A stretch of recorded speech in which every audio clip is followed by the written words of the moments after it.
Ethan Hayes was standing downstairs from his office building when Claire Jennings came to pick him up, the evening wind carrying a chill. The moment her headlights flashed, a flicker of warmth sparked in his chest. But as he pulled open the car door, that warmth was instantly frozen by a blast of cold air. The car stereo, automatically connected to Bluetooth, was playing some sultry English song he'd never heard before. The infotainment screen clearly displayed the device name, Jason's iPhone. Jason. So informal. His gaze slowly drifted to the passenger seat. That was supposed to be his seat. Now, a man's jacket was tossed carelessly across it, reeking of stale cigarette smoke, liquor, and an unfamiliar cologne. On the floor mat sat a pair of leather shoes caked with dried mud, a silent declaration of another man's presence. Claire seemed to sense his displeasure. She fumbled to turn off the music, forcing a stiff smile. It's Jason Carter, my colleague. He had a work event last night and drank too much. I was on his way, so I gave him a ride and just helped him out a bit. She watched his face, her tone a blend of caution and a plea that expected to be granted. We're both guys, Ethan. You can understand. Don't overthink it. Both guys. He looked at her and suddenly smiled, then uttered a single, clear word. Okay. With that, he turned on his heel and walked away without a shred of hesitation. He sent a breakup text, then blocked her on everything. In the calmest tone possible, he gave her the most memorable, clean-cut breakup of her life. Just for that, Mark Collins's voice was laced with disbelief. He stubbed out his cigarette, the red ember dying abruptly in the night. He looked at Ethan as if he were some irrational, jealous boyfriend. You and Claire were together for 3 years. You were supposed to get married this year, and you're ending it over something so small? Ethan met his friend's searching gaze and nodded calmly, his voice flat. Yeah, just for that. In everyone's eyes, Claire Jennings was the definition of perfect. A director with a high six-figure salary, beautiful, gentle, and poised, without a single arrogant bone in her body. When she stood next to him, people said they were a match made in heaven. Even Mark had told him more than once that he must have done something right in a past life to have landed a woman like Claire. Their relationship had been a sacred space in his heart. It was a world built for two, with no room for a single grain of sand, let alone the filth of betrayal. But this relationship, envied by all, was now over, ended by his own hand, all because she gave a drunk male colleague the ride home. It sounded ridiculous. He knew that.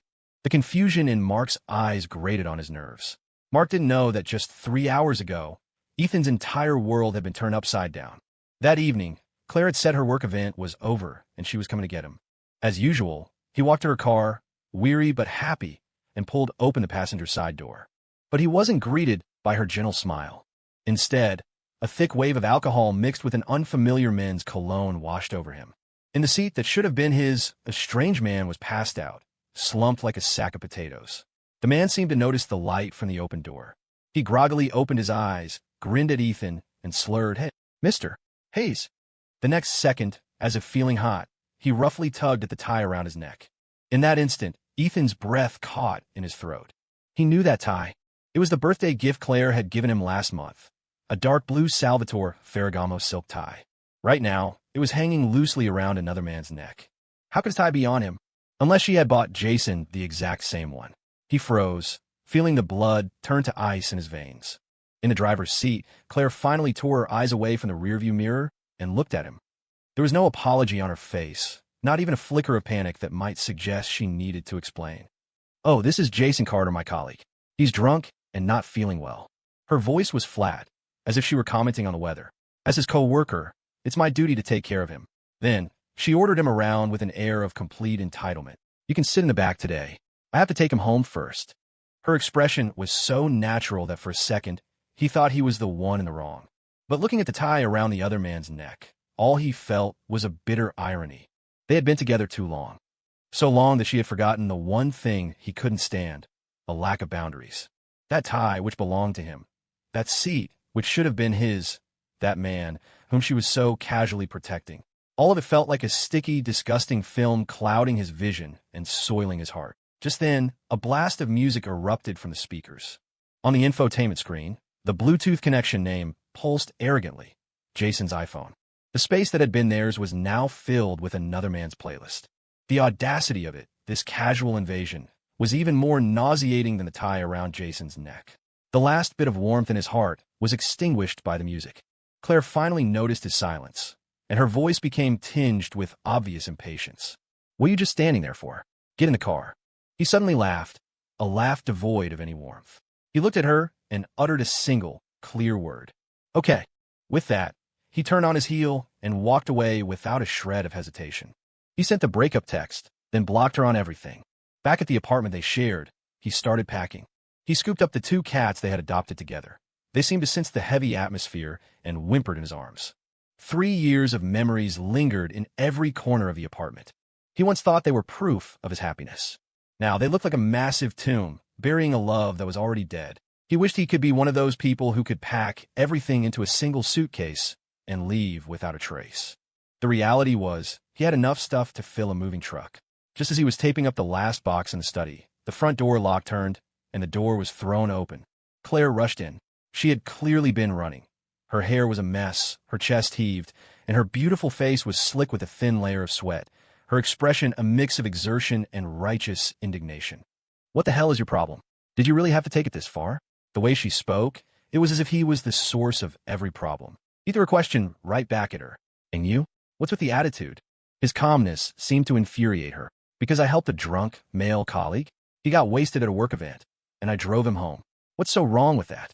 Ethan, you've been drunk after work events before. We're all adults here. Can't you have a little empathy? She was screaming now, and she snatched the box from his hands and slammed it on the floor. The next second, she wrapped her arms around him from behind, her hot tears soaking through the back of his shirt.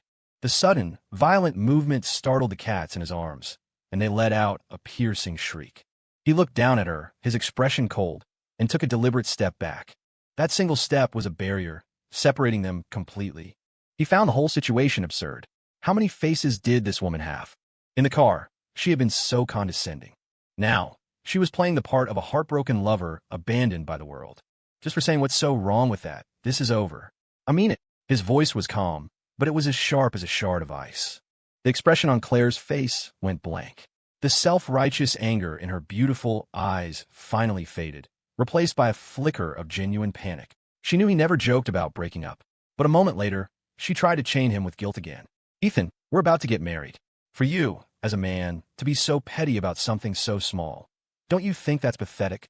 He almost laughed at her words. We're not married yet, are we? He retorted softly, puncturing her sanctimonious accusation. His response left her speechless, her face flushing with anger. Her emotions finally spiraled out of control, and she reached out to grab his arm. Clutching the cats, he stepped back again, avoiding her touch as if she were something contaminated. Before she could become hysterical again, he spoke his last words to her. You need to cool off. Spend the night alone. I'm not staying here tonight. With that, he held the 2 trembling creatures in his arms, turned, and walked toward the door without looking back, shutting all her meltdown and resentment behind it. After escaping that suffocating apartment, he belatedly remembered that most hotels don't allow pets. With no other choice, he called his best friend, Mark. The moment the door opened, Mark froze. He stared at Ethan, standing in the hallway looking disheveled, a cat carrier in each hand. Under the light, it was 1 man and 2 cats, staring at each other in utter silence. Mark was the one to break the bizarre stillness. He stepped aside to let Ethan in, the confusion in his eyes practically spilling out. So, why did you bring the cats? Mark paused, as if trying to find the right words, before finally asking the most direct question. Are you afraid she'd go crazy and hurt them? Ethan didn't answer, just bent down to soothe the restless animals in their carriers. To be honest, when he'd first decided to get the cats, he had already mentally rehearsed this breakup scenario. He had even decided that if this day ever came, the 2 cats had to, and would only, come with him. That was why, from the very beginning, he was the one who cleaned their litter box, bought their food, and took care of everything. He had been the one to rescue these 2 little lives from the street and bring them into that home. No one else was going to lay a hand on them. Mark had once joked that if Claire knew what he was thinking, she'd be furious. He never thought it would actually come true. Mark handed him a glass of warm water, his brow still furrowed in confusion. You're breaking up with her over something so small? In his world, a breakup was the result of accumulated disappointment, a heart broken beyond repair, a quiet, gradual farewell. It wasn't like this, a sudden and violent storm. Ethan's lips twisted into a cynical smile.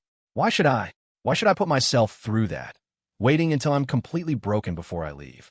And why should I give her chance after chance to hurt me? He looked up, his eyes as cold as ice. The moment I see a red flag, I'm out. Immediately.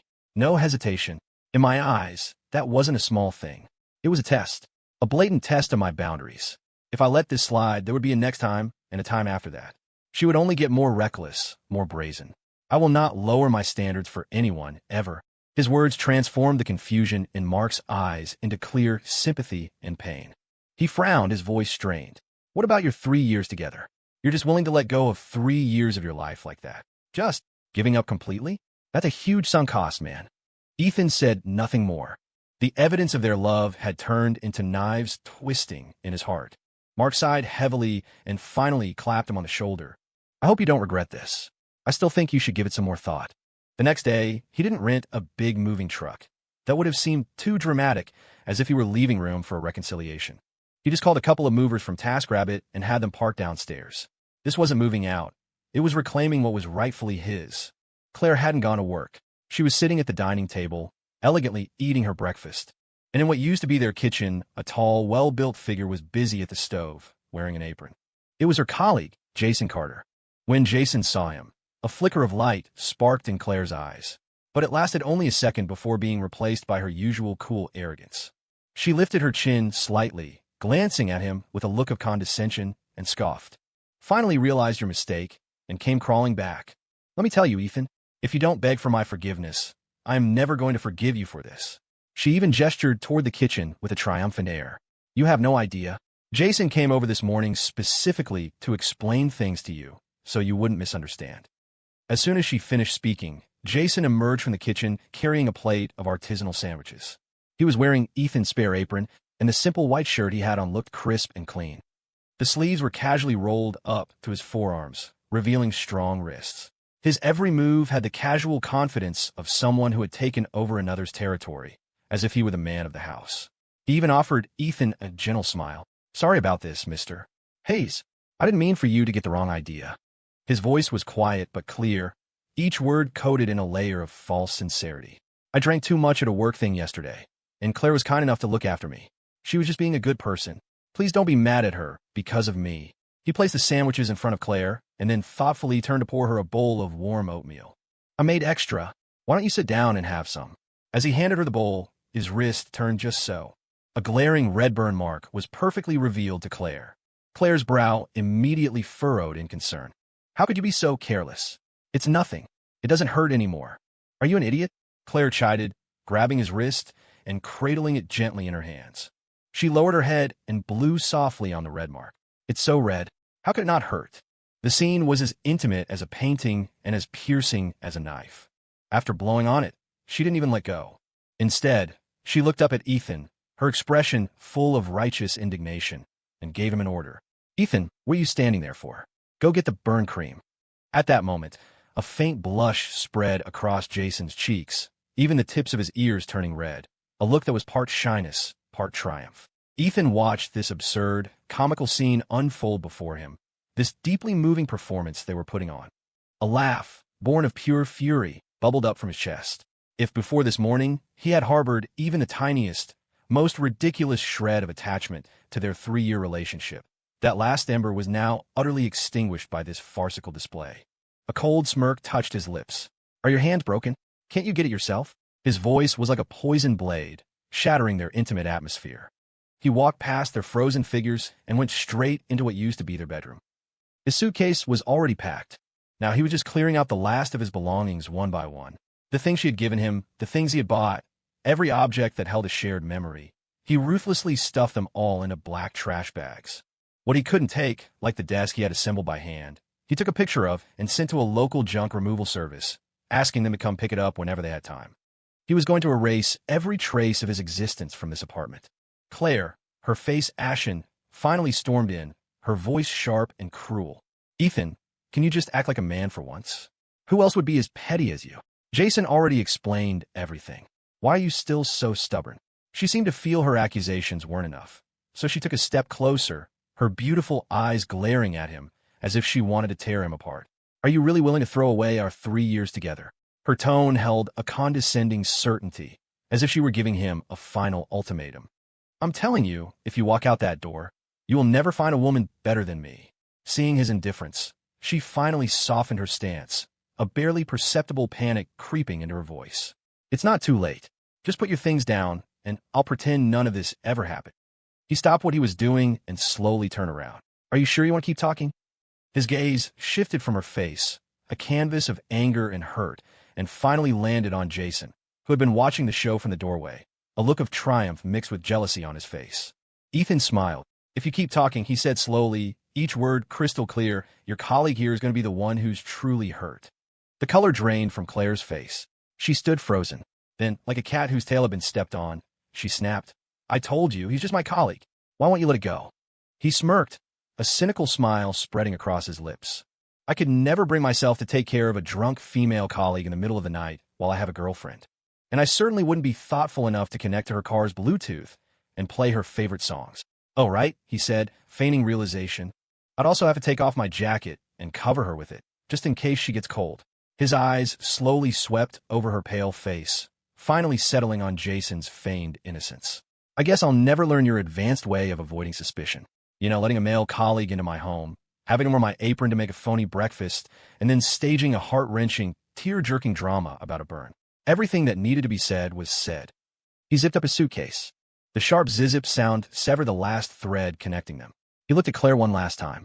She just stood there, glaring at him, her brow furrowed and her eyes red. But even so, her face was still beautiful, stunning.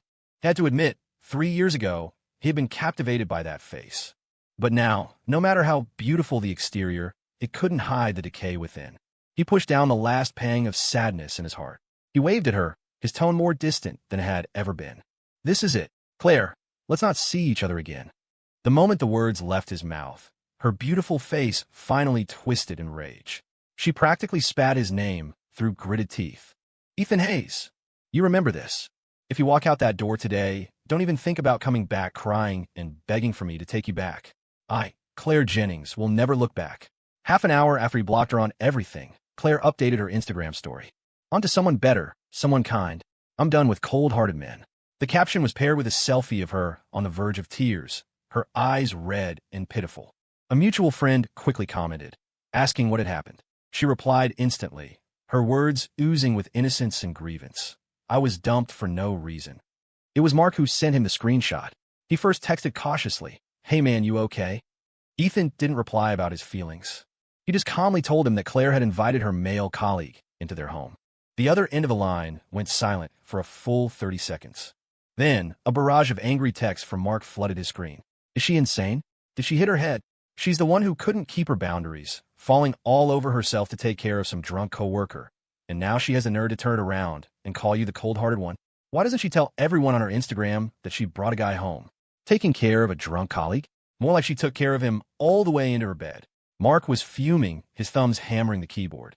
He was clearly headed straight to Claire's Instagram to confront her. Sure enough, not long after his comments went up, Claire's carefully crafted post vanished. He still didn't seem satisfied and threatened to expose the whole thing in their mutual friends group chat. But Ethan stopped him. That's enough, Mark, he said, his voice laced with exhaustion. Even without Jason, she and I wouldn't have made it. There had long been an insurmountable chasm between him and Claire. She was a princess, born with a silver spoon, the only daughter of wealthy business owners. And him? His parents were just ordinary, working-class people struggling to make ends meet. They were diligent their whole lives, but utterly clueless, always getting involved in other people's messes and leaving him to clean up the chaos. They saw him as their only hope, their only pride. That heavy expectation was like an invisible mountain, threatening to crush him. Thankfully, he was a good son. He studied relentlessly and got into the city's best high school. When it came time for college applications, he didn't hesitate. He chose a university in the farthest city he could find and fled the suffocating home without a second glance. The truth was, even without Jason, they were doomed. That chasm was her innate sense of superiority. It was invisible most days, intangible, but every time he tried to get closer, he was mercilessly pushed away. They would go to the movies, and he would habitually open an app, searching for the best combination of coupons and discounts. It was a way of life etched into his bones. But she would just stand there, her brow slightly furrowed, a look of disdain in her eyes that he could read all too well. It was as if his nickel-and-diming was tainting the sanctity of their date. She'd say, Ethan, you don't have to be so cheap. Cheap. The word was like a cold needle piercing his heart. Another time, at the supermarket, he was comparing the prices and weights of different brands, calculating which offered the best value. She was already impatient, leaning against a shelf with her arms crossed, her beautiful face a mask of boredom. To her, the time he wasted over a few dollars was meaningless. But she didn't understand. It wasn't just a few dollars. It was the future he was trying to build for them, saved from every corner of his budget. She had even suggested, more than once, that he quit his job and come work for her family's company. That way, she'd said, they could be together all the time. Listening to her casual tone, he felt a chilling coldness. Together all the time? That sounded like being a bird in a gilded cage. For a man, they called it a trophy husband. She had forgotten that everything he had now, he had fought for tooth and nail. His job, while not top tier, was one he had clawed his way to from a sea of applicants. On what grounds? On what grounds should he give up the sky that sustained him for her so-called love? He would never forget the first time he went to her parents' house. The deep, inescapable sense of shame still made him feel suffocated just thinking about it. The crystal chandelier in her living room was brighter than all the lights in his apartment combined. Her parents sat on an expensive European-style sofa, their scrutinizing gazes raking over him from head to toe. It was the same look people at a farmer's market gave a head of cabbage, weighing it, checking its quality, and estimating just how much this poor boy was worth. They were already worlds apart, neither willing to take another step toward the other. So, Jason's appearance was never an accident. He was more like a stone, dropped perfectly into the deepest crack between them. That was all. To help him heal, Mark dragged him to a bar called Reverb. The deafening music felt like it was trying to shake his soul from his weary body. On stage, a live band was unleashing an auditory storm. The lead singer was a girl, wild and defiant, her voice a metallic, soaring force. She commanded the crowd's emotions, leading them into a frenzy of rock and roll. Mark said this would help him forget his troubles. But he didn't know that his troubles couldn't be drowned out by noise. They had already taken root in his heart. After their set, the girl slung a guitar over her back and walked straight toward their table. Off stage, she had shed the queen's edge for a brighter, more youthful energy. Her eyes were like the night sky, full of stars, dazzlingly bright. Then, that burning gaze landed squarely on him. She stopped in front of him and held out her phone. "Hey, handsome, can I get your number?" After she left, Mark's eyes were still glued to her back. He nudged Ethan with his elbow and whispered, "Not bad, man. That girl looks like she could be a pop star. And a lead singer? She's wild." She did look young, maybe still in college.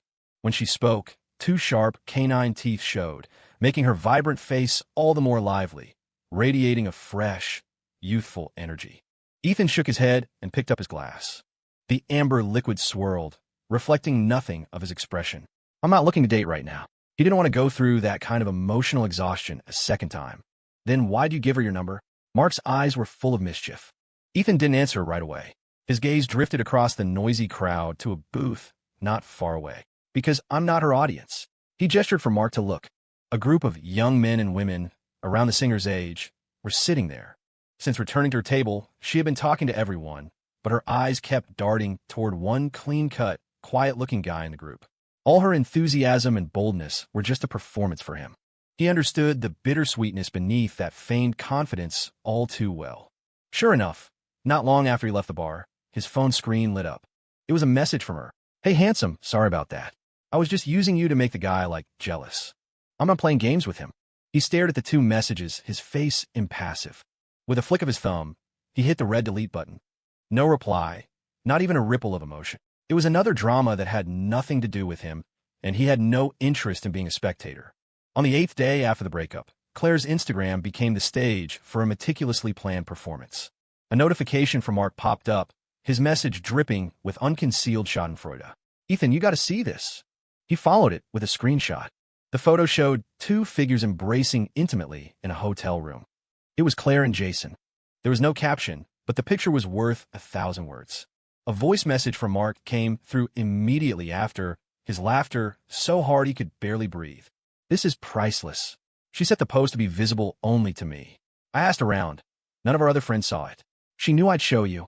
She's putting on a show for you, man.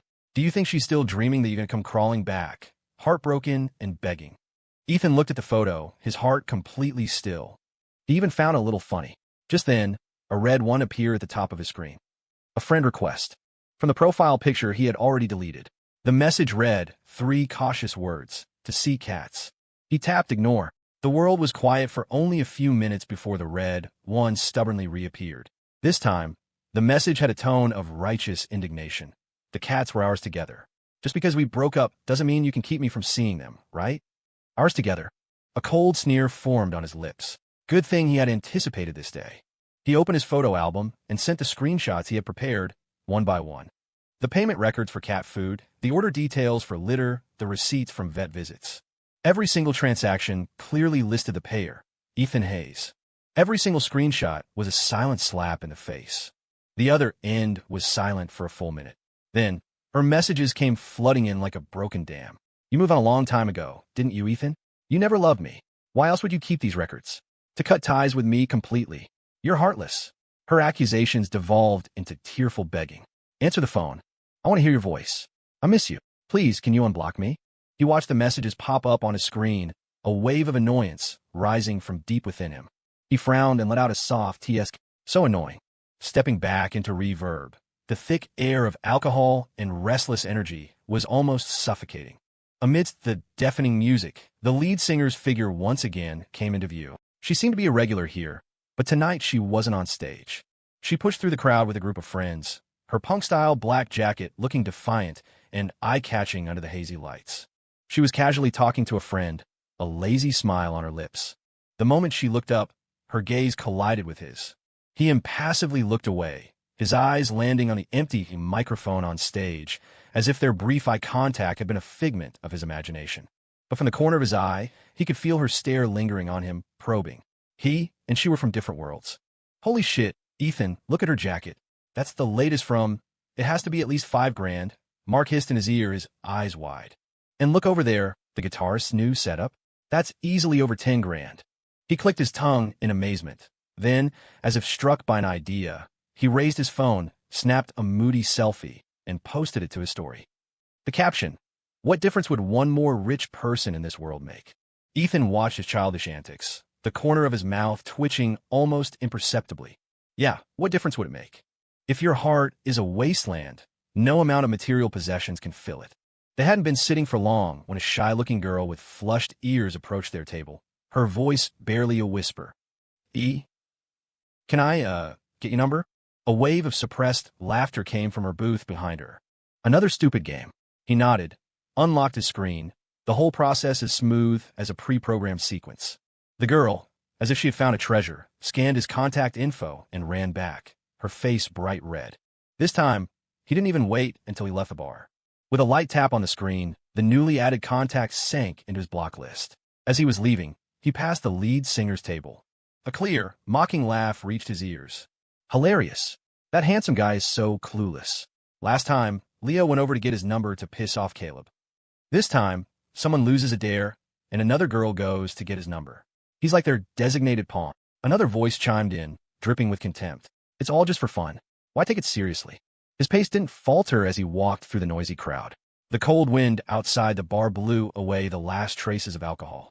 Mark had been pulled away by a few friends, all of them shouting about hitting the next spot.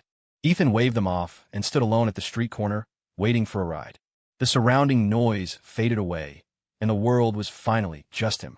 The late-night street corner was bitingly cold. A flashy red Maserati pulled up smoothly in front of him. The familiar lines of the car made him instinctively frown and turn to leave, not wanting to stay a second longer. The car door was thrown open with a bang, and the sharp click of high heels echoed on the pavement. Ethan, that voice he was so tired of called out from behind him. The next second, his arm was gripped tightly. We need to talk. It was Claire. He hadn't seen her in days. Her makeup was perfect, but her eyes held a desperate stubbornness as she held him in place. He tried to pull away, the muscles in his arm tensing. His voice was cold, devoid of any warmth. Let go. I don't make a habit of talking to my ex-girlfriends. If you don't let go, I'm calling the police. His warning had no effect. She only held on tighter, her nails digging into his skin. Her sharp features were knitted together, her face a mask of intense resentment. Claire suddenly pulled open the car door and tried to shove him inside. Get in the car. I'll take you home. He stumbled from her push, and the frustration simmering inside him finally exploded. How did you know I was here? Are you following me? Her gaze flickered, and her lips tightened, an unnatural expression crossing her face. I saw Mark's Instagram story. He clenched his jaw. That idiot Mark was going to be the death of him. Seeing him resist, she suddenly softened her tone, a hint of pleading in her voice. I just wanted to see Patches and Mittens, okay? Let me come see the cats. The cats again. Her strength was surprisingly strong, and he was almost forced into the car. Just then, a hand reached out from the side, slender, with well-defined knuckles, and grabbed Claire's wrist with an undeniable force. Claire froze. In that moment of hesitation, the owner of the hand pulled, and he was guided behind her with a deft movement. A lazy voice, tinged with a playful smile, spoke from in front of him. Ma'am, didn't you see? He doesn't want to go with you. It was her, the girl who had first asked for his number at the bar. Claire's face darkened completely, her perfect makeup unable to hide her fury. She shook off the hand, her glare sharp and hostile. Who the hell do you think you are? Get lost. This is between me and my boyfriend. It's none of your business. The girl chuckled, but the smile didn't reach her eyes, which held a clear, mocking glint. Boyfriend? Ma'am, you can't force something that isn't there. Don't you know that? A clean break and no contact. That's the basic code of conduct for a good ex. Her slender frame shielded him completely, blocking Claire's hysterical gaze and giving him an unexpected sense of security. A security guard nearby had noticed the commotion and was walking over. Claire's face grew uglier, her lips moving as if she was about to say something even nastier. He didn't give her the chance. A voice colder than the night wind slipped from his throat, cutting off her every intention. Claire, he said her name calmly, each syllable coated in frost. We're over. The fact that we got to this point proves one thing. We're not right for each other. He watched her face instantly turn pale, his tone unwavering. Go home. Don't make me unable to preserve even this last bit of dignity for you. She froze on the spot, like a statue instantly encased in ice. The surrounding noise seemed to fade away. After a long moment, she finally forced a few words through her teeth, her voice hoarse and unrecognizable. I can't accept this. Right? She can't accept it. She couldn't understand how he could let go of 3 years so easily, without any hesitation. But he saw it clearly. It wasn't that she couldn't bear to part with him or the relationship. She just couldn't stand the fact that he had left so cleanly, without any of the drama or the pain and desperation she had expected. His clean break had robbed her of an audience for the one-woman show she had prepared. How to win back the one who was dumped. She was desperate to find a single shred of evidence of his heartbreak in his face, his eyes, anywhere. But she found nothing. After Claire's car disappeared into the night, the suffocating pressure finally lifted. The air around him seemed to flow again, carrying the chill of the evening wind.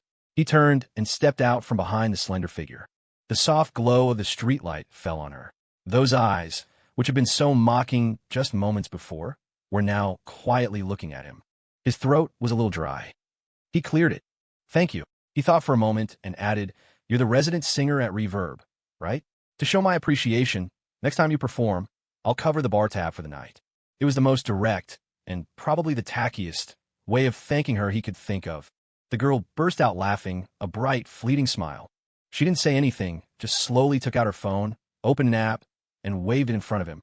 The cold light from the screen illuminated her delicate chin and the all-too-familiar chat interface, and a glaring red exclamation mark. If you really want to thank me, she curled her lips, the smile in her eyes like a little hook, sly and playful. Add me back. In the chat window, her last message lay there, unseen by him. My name is Leah Vance. His fingers froze. He took out his phone and, almost as if he were fleeing, accepted the friend request he had once rejected. To hide his awkwardness, he made small talk. So, are you done trying to make that guy jealous? Leah raised an eyebrow, seemingly intrigued by his question. Oh, how did you know I was mad because of him? I guessed. The excuse sounded weak, even to himself. Her eyes curved into crescents, her lips red and teeth white, her smile now holding a genuine warmth. You're so smart, Ethan. She suddenly used his first name, her voice low, like a feather brushing against his heart, making him feel a little ticklish. But this time it's really not because of him. Ever since he had re-added her, messages from Leah Vance popped up on his phone constantly. She would subtly probe, trying to find out what kind of girls he liked, like a curious cat batting at his heart with a soft paw. The conversation always circled back to Claire. Her disgust was palpable through the screen. You really see someone's true colors after a breakup. Your ex seems like a real piece of work. Ethan, whatever you do, don't even think about getting back with her. If you go back to her, I'll be the first to lose all respect for you. Finally, like a nagging mother, she'd add, She hasn't been bothering you lately, has she? If you need a professional shield, just let me know. This singer seemed to have a lot of free time. Fragments of her life, delivered through the small chat window, began to seep into his world. I was practicing my new guitar today and cut my hand, but I'm super tough. I played through the whole song, even though it hurt. The message ended with a proud cat emoji wearing a little red flower. He was in the middle of wrestling with a stressful report at his computer, but on a whim, he found himself slacking off. He tapped out a concerned emoji. How bad is your hand? Almost instantly, his screen lit up. She replied immediately. It's really bad. Like blood everywhere. Ethan, can you come see me? Her text was followed by a pitiful, teary-eyed kitten emoji. He stared at the words, thinking for a long moment. His rational mind told him it was the middle of the workday, but his heart, inconveniently, skipped a beat. In the end, he typed out a cold, detached reply. I can't. I'm at work. The chat went silent. For a long time, no new messages came in. A strange weight settled in his chest, making it a little hard to breathe. It wasn't until he had finished all his work for the day, as dusk settled outside, that he picked up his phone again. A few unread messages were waiting for him. All from her. He opened them.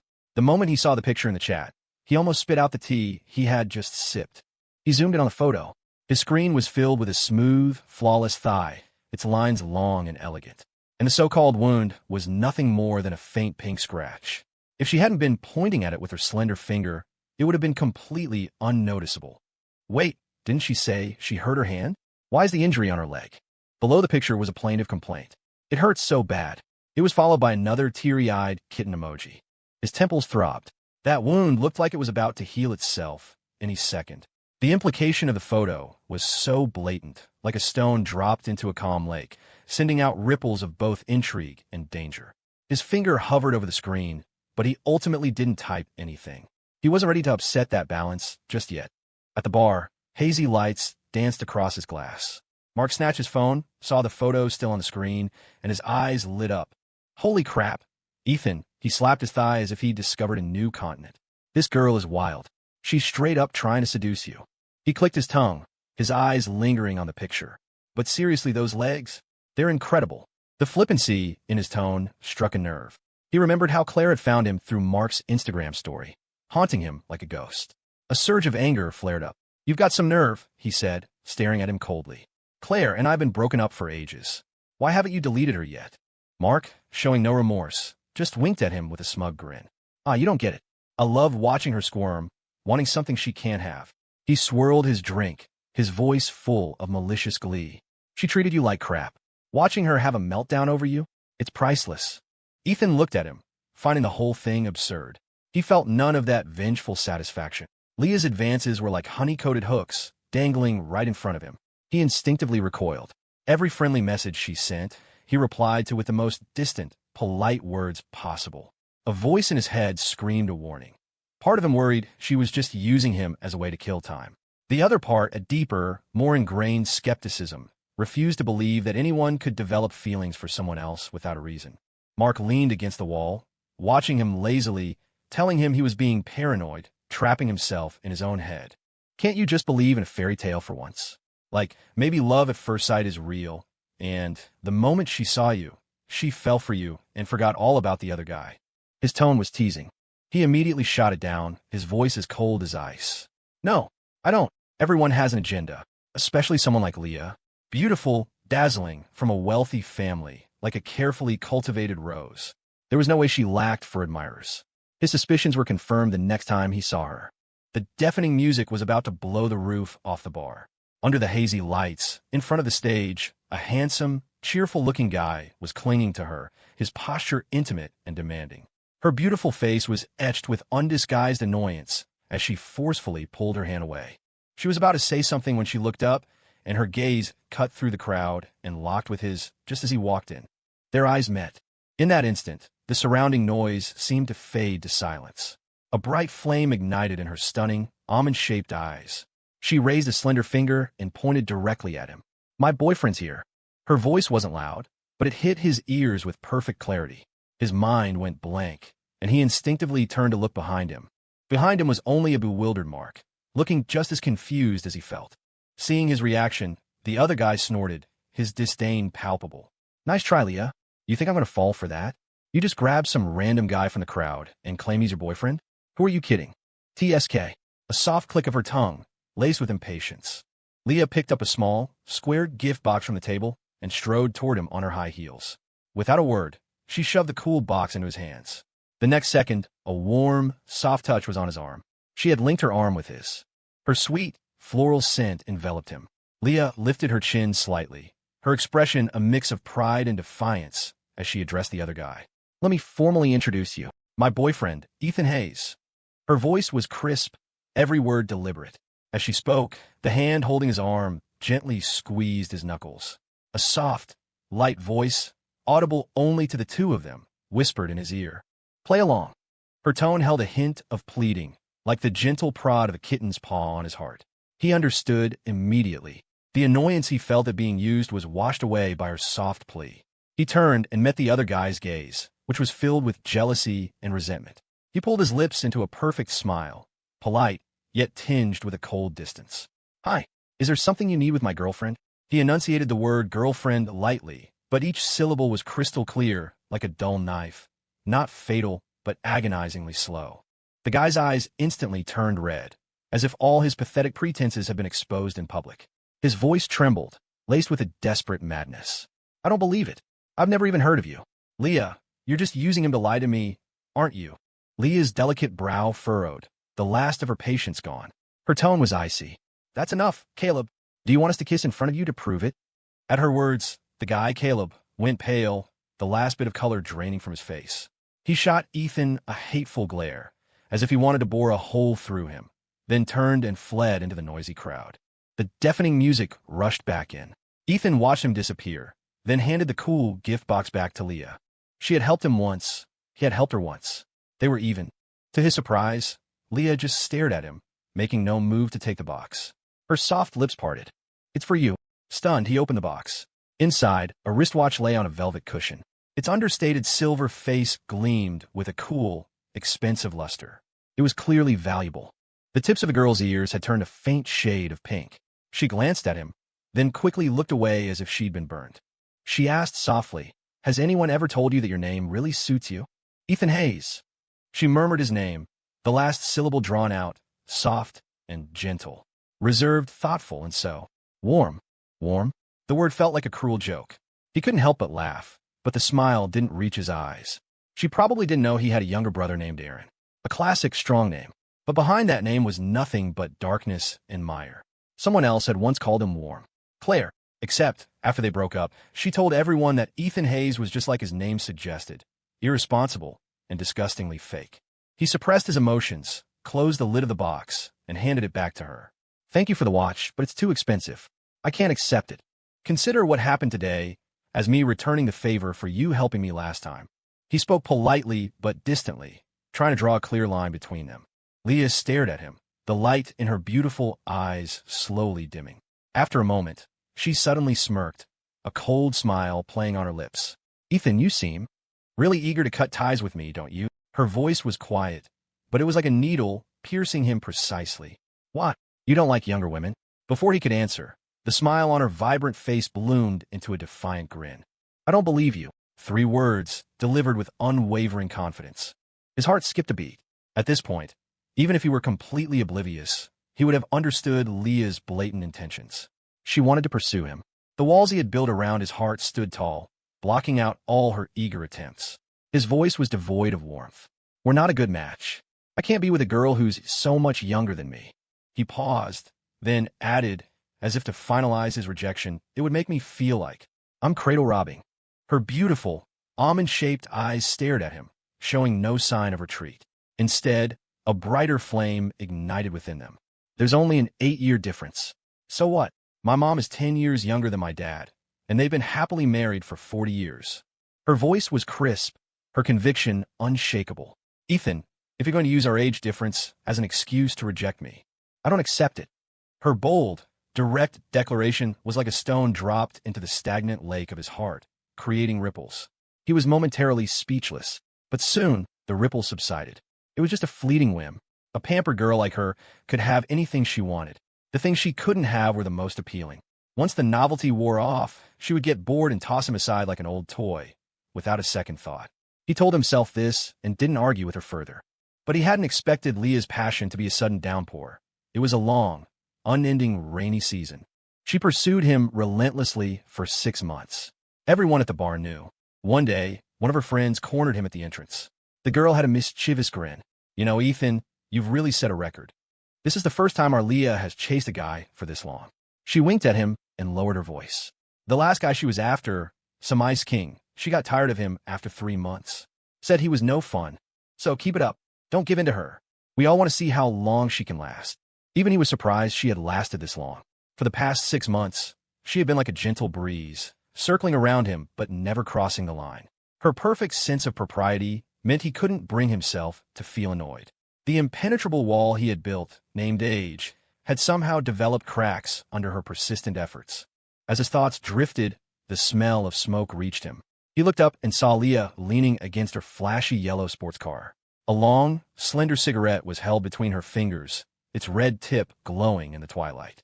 The smoke swirled around her, blurring her bright, defiant face, adding a layer of inscrutable mystery. When she saw him, she seemed to freeze for a moment, then quickly extinguished the cigarette and waved her hand in the air, as if to dispel something unpleasant. When she looked up again, her face was adorned with that familiar, dazzlingly bright smile. "Off work." Her voice was as crisp as ever. "I'm taking you somewhere tonight." She gestured to the passenger seat with her chin, her eyes full of undisguised anticipation. He instinctively wanted to shake his head. A voice in his head repeatedly warned him not to give her any more hope. A clean break was the kindest thing to do. Besides, he had somewhere more important to be tonight. He was about to speak, the rejection already on his lips. "No." But she cut him off, as if she had anticipated his refusal. Her voice softened. "Don't say no so quickly. Just for today, can you stay with me?" Seeing his silence, she took a deep breath, her voice trembling with a last-ditch effort. "Just for tonight. It won't be late. After tonight, I won't bother you anymore." The last words were almost a plea. "Please." Those almond-shaped eyes, usually so full of life, were now clouded with a misty sheen, filled with a cautious hope that struck him right in the heart. His chest tightened, and the rejection he had prepared got stuck in his throat. On a whim, he heard himself ask in a strained voice that even he found unfamiliar, "Really?" The moment he spoke, the light in her eyes instantly reignited. Like a kitten whose owner had finally come home, the gloom in her eyes vanished. She nodded vigorously, her smile bright enough to melt the winter night. Really, he regretted it. The moment he got into the sports car, he regretted it. An aggressive force pinned him to the seat, his soul feeling as if it had been left behind, desperately trying to catch up. The roar of the engine was a symphony in his ears, mixed with her joyful, defiant laughter. That laughter scraped at his taut nerves. After what felt like an eternity, the screeching engine finally fell silent. The world around them plunged into darkness. The sky was completely black. By the cool moonlight, he could see their surroundings. A tall iron gate, a quiet path, solemn headstones. This was a cemetery. A chill crept up his spine. The outline of the cemetery, the familiar silence. It all stirred a deep, painful memory. His voice was hoarse. "Leah, why did you bring me here? What do you want?" She didn't answer immediately. Instead, she turned away and rummaged for something in the passenger seat. In the darkness, there was a soft click. A warm flame flickered to life. She turned back, holding a small piece of cake. The candlelight illuminated her face, casting her bright, defiant features in an unprecedentedly gentle glow. "Happy birthday, Ethan." Her voice was soft, like a feather brushing against his heart. "I hope you'll always be happy." He froze completely, his blood turning to ice. But she wasn't looking at him. She walked straight to a nearby headstone and carefully knelt down. She placed the small cake on the ground and leaned a bouquet of white daisies, which he hadn't noticed before, against the stone. "Annie, do you see?" she said to the cold stone, her voice soft and affectionate. "Ethan is doing well. Don't worry, I'll always be with him." His eyes were glued to the headstone. On the black and white photo, the woman with the gentle smile was his mother. A lump of hot cotton felt stuck in his throat. It took all his strength to force a few words through his teeth. "How did you know? How did you know today was my birthday? And how did you know that today was also the anniversary of my mother's death?" "Mark told me." She turned back, the light in her eyes brighter and warmer than the candlelight. A wave of overwhelming sorrow washed over him, shattering all his defenses. His mother had died in childbirth on the day he was born. From then on, His birthday became a taboo in his family, an unhealable wound in his father's heart. Every year, on this day, he would come here alone to talk to her. It was a secret he kept to himself, something he could never speak of. The impenetrable wall he had built around himself was, in that moment, effortlessly shattered by her. His eyes burned, and the small, bright flame of the candle blurred before him, wavering like the last stubborn bit of warmth in the wind. He could no longer stand. He walked unsteadily toward his mother's grave and slowly knelt beside Leah. The cold stone was chilling to the touch, but the warmth radiating from her was searingly real. He forced a smile that was uglier than a grimace, his voice hoarse. "Thank you. This year, this is the best birthday I've ever had." He paused.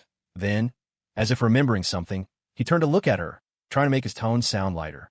"But Mark and I are the same age. Why do you call him by his name, but you don't call me Ethan?" She seemed stumped by the question, freezing for a moment before her cheeks turned a faint pink. She looked away, scratching her head. "That's different. I don't want you to be just a friend." Her voice was a whisper, but it was like a pebble dropped into the lake of his heart, sending out ripple after ripple. He looked away, his gaze fixed on the small flame. "So, you wanted me to hang out with you today, just to come to a cemetery?" "I only said that to trick you into coming," she explained hastily, a hint of resentment in her voice, as if she was afraid he would misunderstand. "I just wanted to spend your birthday with you. It's your fault you're so hard to ask out." Seeing her pouting, the ice in his heart melted a little more. Suddenly, she remembered something and pulled an object from her pocket like a prized possession, carefully holding it out to him. It was a small turtle, woven from colorful string, looking endearingly clumsy. She knew he didn't like expensive gifts, so she had made a little turtle for him herself. He didn't know whether to laugh or cry. He reached out to take it, but his fingertips felt cold. "Don't give me turtles anymore." His voice was soft, almost a sigh. "I don't like them." When he was a child, he was often sick and alone. A neighbor, feeling sorry for him, gave his father a small turtle to keep him company. But his father had no idea how to care for it, and within a month, the tiny creature stiffened and died before his eyes. His father had pointed at him and yelled that even an animal as easy to care for as a turtle couldn't survive with him. He yelled that he was a failure, a bringer of bad luck. He said he was just like his name, a fleeting, annoying thing. He had forgotten that it was his mother who, with her last breath, had given him that name. So whenever anyone mentioned his name, it felt like a silent, stinging slap.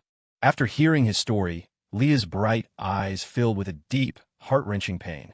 He hadn't expected a girl who had grown up surrounded by love to be able to empathize. He just hadn't had anyone to talk to for so long. But the next second, a warm body suddenly, forcefully, hugged him tightly. Her arms wrapped around his back, as if she were trying to piece together his shattered past. She whispered in his ear, her tone solemn and clear. "You are wonderful, and your name is wonderful. Ethan Hayes, you deserve to be loved. Always." Boom. The last thread of reason in his mind snapped. So this was what it felt like to be chosen, to be cherished. It was a warmth powerful enough to pull him out of the mire of his past. He smiled, and this time, it was a genuine smile, free of any pretense. For the first time, he actively responded to the light that had burst into his life.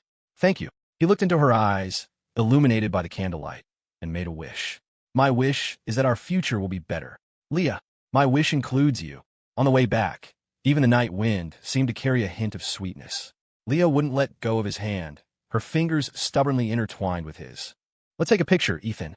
She held up her phone, not pointing at their faces but at their clasped hands, and pressed the shutter. The photo showed no faces, only the silent promise of their intertwined fingers. She quickly posted it to her Instagram story with just 2 words. "Mine." As bold and possessive as she was. Not long after she posted it, her phone rang. He didn't know who was on the other end, but her voice was giddy with excitement. "I got him. I finally got him." He thought it was just a young girl's joy, sharing the news of their budding romance with a friend, and didn't think much of it. After all, it was the first time he had ever been loved so fiercely and with such conviction. Mark quickly saw their official announcement on Instagram. His text was full of teasing. "All right, Ethan, how does it feel to date a younger woman?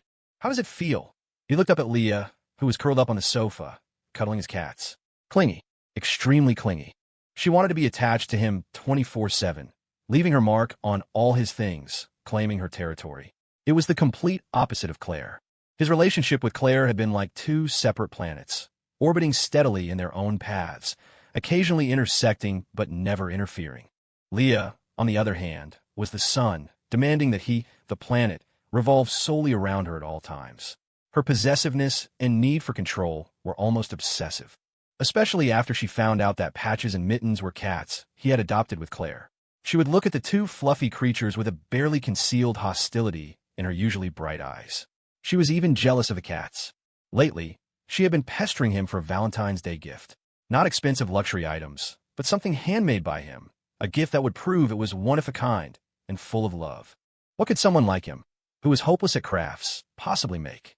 But looking into her expectant eyes, he couldn't bring himself to say no. After much thought, he decided to spend his evenings after work at a local silversmithing studio, learning to make a necklace for her. The clumsy file in his hand felt like an untamable beast, fighting him at every turn. His phone was propped up nearby, a video call with Leah's smiling face filling the screen. She rested her chin on her hand, watching with amusement as he struggled with the cold tools, a look of pure joy in her eyes. It was as if his clumsiness and frustration were the unique love letter she had been waiting for. Just then, a strange voice came from her end. "Look at that cheap smile on your face. You've really fallen for him, haven't you?" The teasing tone was sharp and piercing. His hand stilled, and he looked up at the screen. The smile on Leah's face vanished instantly, replaced by a cold annoyance. She seemed to turn her head and snap at someone. The camera shook, and he caught a glimpse of an embarrassed figure scurrying away. When she turned back, she had forced a smile, though it looked strained. "Don't listen to her. She's just jealous that I have a boyfriend who loves me so much." He grunted in acknowledgement and went back to wrestling with the misshapen piece of silver. The studio was quiet again, except for the scraping of the file against metal. After a while, he realized she hadn't said anything else, but her intense gaze had never left him. He looked up and met her cautious, probing eyes. "You're not mad, are you?" Her voice was soft, as if she were afraid of disturbing something. He was confused. "No, why would I be? It wasn't worth getting angry over a thoughtless comment." Hearing his firm answer, Leah seemed to relax, letting out a long sigh of relief. The necklace took him a whole month to finish. He had taken it apart and redone it countless times, and it was finally, clumsily, complete. When he handed her the small box containing the necklace, he felt surprisingly nervous. Leah opened the box, looked down, and stared at it for a long, long time. So long that he thought she didn't like it. "Thank you. I love it," she finally said, but her voice was heavy with an indescribable emotion, completely lacking the expected joy. His gut told him something was wrong, but he couldn't pinpoint the source of it. He reached out and gently pinched her cold cheek, trying to dispel the strange atmosphere. On his way home that evening, he ran into someone he never expected to see again. She was standing under the same camphor tree where they had once fed stray cats, wearing a striking red dress. She stood there, watching him, her eyes full of a lingering affection and reluctance. The smile on his face froze. He clenched his jaw and emotionlessly ended the call with Leah. It was Claire. He remembered how, after he had blocked her on everything, she had relentlessly called him from different numbers. Back then, she was still hung up on their breakup, unable to let him go, unable to let herself go. She had screamed at him over the phone, demanding a reason he could accept.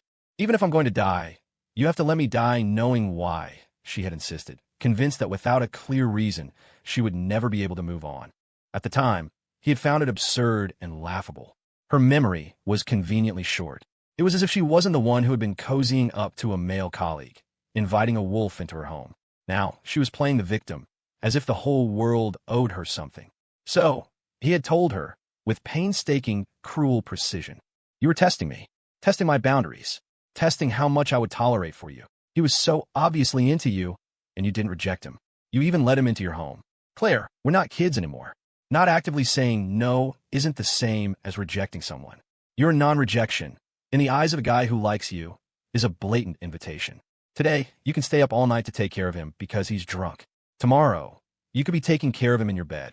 If I'd backed down this time, how could you guarantee there wouldn't be a next time? I just stopped giving you the chance to hurt me. What are you so upset about?"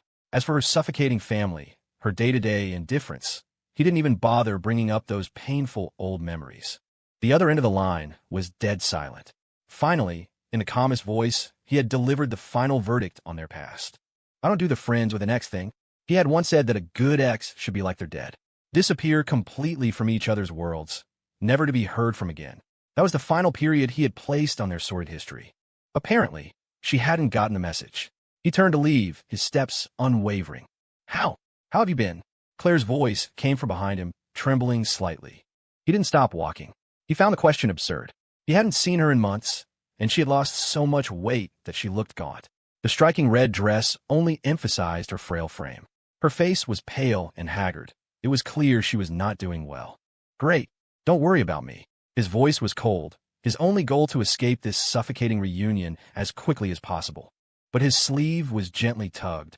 She looked at him cautiously, her eyes, once a source of his adoration, now held only a humble plea. "Are you with her?" He looked down at her fingers, clutching his sleeve. Then, he looked up into her eyes and saw a clear reflection of longing. He jerked his head away, as if burned by her gaze. "None of your business." "Don't be so hostile," she softened her voice, almost coaxing. "Even though we broke up, I still want what's best for you." Her tone shifted abruptly, becoming sharp and accusatory. "But the person you're with now, do you really know her?" His steps finally faltered. "So, this wasn't about him. It was about Leah." "What do you mean?" Claire didn't say anything else. She just held her phone out to him, the screen's light reflecting a triumphant smile on her lips. "Just took this." The background of the photo was a chaotic scene, the heavy metal music almost blasting through the screen. It was a live house, and in the center of the photo, the person swaying freely to the music, a bright smile on her face, was Leah. Just a few minutes ago, she had told him in a sweet, syrupy voice over the phone that she was writing a new song, so tired she could barely lift her head. Claire was certain this photo would be a dagger in his heart. She thought one lie would be enough to make him lose his composure. If it was just about her going to a live house to unwind without telling him, that was one thing. He wasn't the type to chain his girlfriend to his side. But Claire's gloating expression told him there was more to it. He had to see for himself. He hailed a cab. Claire's red sport car followed, not too close, not too far. A relentless ghost. When he arrived, he slammed the car door shut and turned to face her, leaning against her car. He frowned, his voice as cold as ice. "What are you doing here?" She smiled, her red lips curling. "Watching the show." He gritted his teeth in frustration. This woman always knew exactly how to twist a knife. A cold voice in his head asked, "Leah, are you going to give her what she wants?" Leah proved that she would. She not only gave Claire the satisfaction of watching him be made a fool, but she also took his pride and dignity and ground them into dust under her heel. When he walked in, the deafening music immediately swallowed him. Under the bizarre, shifting lights, he saw her at once. Leah, the girl who was always so sweet and docile in front of him, was now laughing uproariously, intimately, sitting on a man's lap. "I almost thought you were really into that old man." The words old man hit him, and his heart stopped for a beat. "You were just using him to make me jealous, to test if I really cared, right? Well, you won. Now you can dump him." The guy's voice was full of triumph. Leah snorted, her tone dripping with condescending pride. "Well, you shouldn't have ignored me. So I found someone else to piss you off." But her tone shifted, and she took a necklace from around her neck, dangling it playfully between her fingers. It was the necklace he had spent a month handcrafting for her. "He gave this to me for Valentine's Day. I just casually mentioned I liked it, and he actually took it seriously."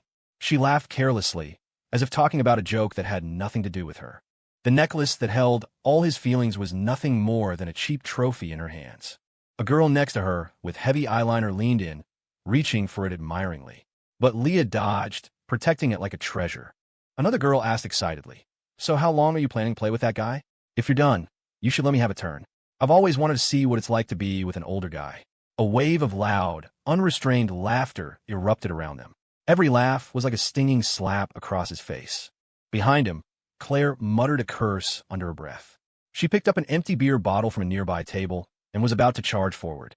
He grabbed her wrist, his grip so tight it made her wince. "Don't." His voice was chillingly calm. Claire whipped her head around, a complex pain flashing in her eyes, a mixture of anger and disappointment. "You just want to let them insult you like this?" Before she could finish, he had already let go of her and was walking toward them. The jarring laughter died the moment he appeared. The triumphant, flirtatious expression on Leah's face froze, replaced by pure panic and a deathly pallor. Ethan, what are you doing here? Why you have to let me explain?" He didn't look at her terrified face. His eyes were fixed on the necklace clutched in her hand. Without a word, he reached out and snatched it from her trembling fingers. Its cold touch was a mocking reminder of his past affection. Then, he grabbed a full bottle of beer from the table.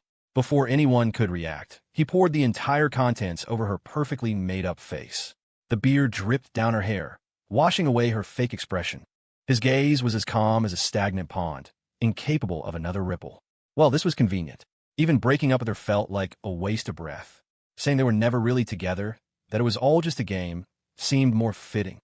The suppressed emotions, like a violently shaken can of soda, exploded the moment the lid was opened, a sticky, destructive sweetness overflowing. He looked with utter disgust into the eyes he once thought were filled with stars. Over her terrified, pleading gaze, he heard himself curse her, his words dripping with venom. It was all just a game, wasn't it? So why are you playing the victim now? I'm surprised you haven't played yourself to death yet. All of you get lost, and never show your faces to me again. His words shattered her last shred of hope. Just as he finished, the man who had been quiet all this time finally stood up. He pointed a finger at Ethan's face, his expression full of contempt. Who the hell do you think you were talking to her like that? You really think you're some kind of romantic hero who found true love? Why don't you take a good look at yourself? Look how old you are. You shut the hell up. Leah shrieked at the man, then, as if grasping at a lifeline, she reached for Ethan's sleeve. Before her hand could touch him, slap. A sharp, resounding slap echoed through the room. Leah's head snapped to the side, 5 red finger marks instantly appearing on her cheek. She clutched her face, looking in disbelief at the person in front of her. Claire Jennings, she screamed, a lit fuse. Are you still haunting Ethan? Claire flexed her wrist, a cold sneer on her red lips. I'm here to teach you a lesson, you shameless tramp, on his behalf. She took a step forward, looming over Leah, her presence overwhelming. He's a man. He can't hit a woman. But I'm different. I'm a woman. I can hit you however I want. That was the last straw for Leah. Her eyes red with fury, she lunged at Claire like a wild animal. They grabbed at each other's hair, instantly becoming a tangled mess of limbs. Screams, curses, the shattering of glass. His mind was a chaotic mess, a constant buzzing in his ears. For a moment, he had only one thought. To hell with all of it. All of you, get out of my world. But just as the last thread of his sanity was about to snap, he caught it. He knew better than anyone that both of them, one the daughter of the wealthy Jennings family, the other clearly from a well-off background herself, had people to bail them out if things got serious. The only one who would suffer would be him, the penniless old man. Claire! His voice wasn't loud, but it was like a cold, sharp blade that instantly cut through the chaos. We're leaving. Claire, who had been pinning Leah down, froze. At the sound of his voice, she immediately let go and retreated to his side without hesitation. Leah collapsed onto the floor, disheveled, her hair a mess, her makeup ruined. She glared at him, her eyes burning with a hatred so intense it felt like she wanted to carve out a piece of his flesh. He didn't spare her another glance. He turned and walked away. The night was deep. His apartment was filled with the sharp, cold smell of antiseptic. He kept his eyes down, dabbing a cotton swab with disinfectant and carefully cleaning the cut on Claire's lip. She was quiet, not even wincing in pain. In just a few short hours, his life had been fast-forwarded through another chaotic drama, which had ended just as abruptly as it began. Another clean, swift breakup. The moment he stepped out of the bar, he had impassively taken out his phone. He found a familiar profile picture, deleted it, blocked the number, all in one smooth motion. He was horrified to realize how adept he had become at extricating himself from a relationship, a skill born from so much pain. As he was finishing up, Claire broke the silence, her voice cautious. Jason and I are completely over. I swear, nothing like what happened before will ever happen again. His hand, which was cleaning the cotton swabs, was suddenly gripped by her hot fingers. Can we? He flinched, as if touched by something unclean, and yanked his hand back. The movement was swift, without a trace of hesitation.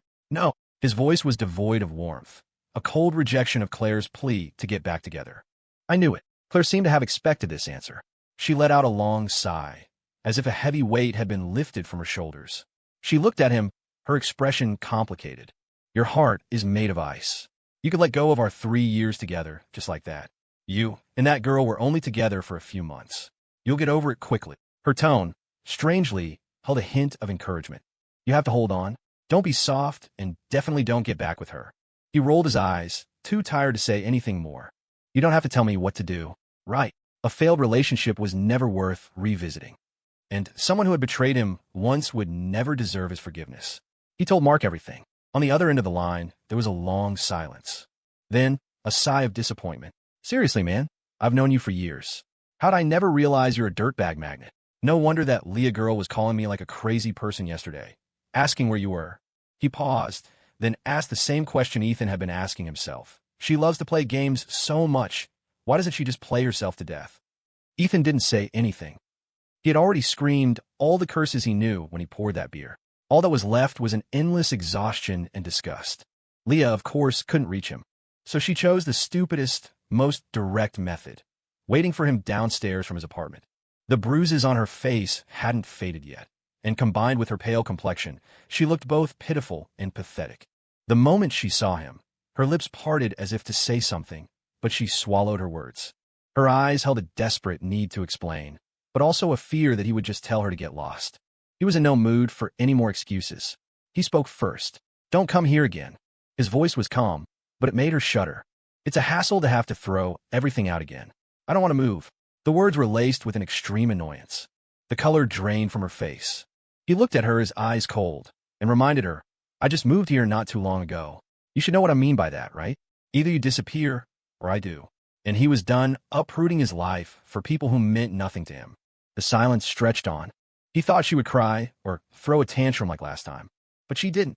She just looked up, her red-rimmed eyes filled with tears, her voice choked with sobs. "You're never going to forgive me, are you?" He looked at the eyes that had once captivated him and now found them utterly ironic. "You already know the answer. Why are you asking?" "I admit, I was trying to make him jealous when I first approached you." Her voice trembled, tears streaming down her face. "But I really did fall for you over these past few months. Whether you believe it or not, the things I did for you weren't fake. What they said was just a joke. Can't you forgive me for that?" By the end, she was crying, as if she were the one who had been deeply wronged. "You like me too, didn't you? Why can't you give me even a little bit of leeway?" Huh. He almost laughed at her twisted logic. The one who plays with people's emotions ends up being the victim. Just because she thought he liked her, she became entitled, thinking he would tolerate anything she did. "So," he retorted, his voice chillingly cold. "So you think you owe me nothing, and you could just treat me like a toy? You can turn me into a joke at your parties? Your intentions were fake from the very beginning. How am I supposed to believe a single word you say now?" He said her full name, enunciating each syllable as if to excise it from his memory completely. "Leah Vance, the thing I regret most is giving you my number that night at the bar because I was afraid of hurting your feelings." He took a step closer, leaning in toward her terrified face, and whispered in a voice only they could hear, "Don't you think it would have been better if we had never met?" Her body went rigid. He looked at her bloodless lips and delivered the final blow. "I never should have been so soft." After that, Leah Vance truly disappeared from his world. Life returned to its peaceful rhythm, and unexpectedly, he got a promotion at work. He was assigned to a new project with a prestigious client from the city, the renowned Vance Group. What was even stranger was that they had specifically requested him to lead the project. Suspicious, he did some digging and learned about the chairman of the Vance Group. He had only one daughter, who he doted on, treating her like a precious jewel. Because his daughter loved rock music, he had spared no expense to open a bar for her, named Reverb. Reverb, Leah Vance. All the pieces fell into place. He had to admit, in this respect, Leah's way of making amends was far better than Claire's incessant, clingy apologies. He looked at the bank notification on his phone, the string of extra zeros in his salary, glaringly attractive. He couldn't suppress the smile that curled his lips, a mix of sarcasm and satisfaction.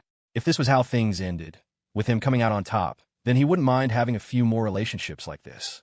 After all, if your heart is hard enough, and you can let go easily enough, there's no obstacle in life you can't overcome. Leah's story: the first time I noticed Ethan Hayes, it was because my best friend dared me. The hazy lights of the bar were dizzying, the music a constant thrum against my eardrums. My friend nudged me, a sly grin on her face, and tilted her chin toward a corner of the bar. "Leah, look over there. Weren't you looking for a guy to make Caleb jealous? I think he's perfect." I followed her gaze. In a corner booth sat a man. He was wearing a simple white t-shirt, looking impossibly clean. His face was reserved and warm, but his expression was as cold as ice, a stark contrast to the wild energy of the room. My friend was still egging me on. The quiet, ascetic types are the most fun to play with. Her words, combined with the alcohol and my innate competitive streak, went straight to my head. So I slung my guitar over my shoulder and walked over to him. He didn't reject my approach, which I expected. After all, no man had ever been able to say no to Leah Vance. But what I never expected was that after I confessed I was just using him to make someone jealous, a red exclamation mark would appear so quickly in our chat.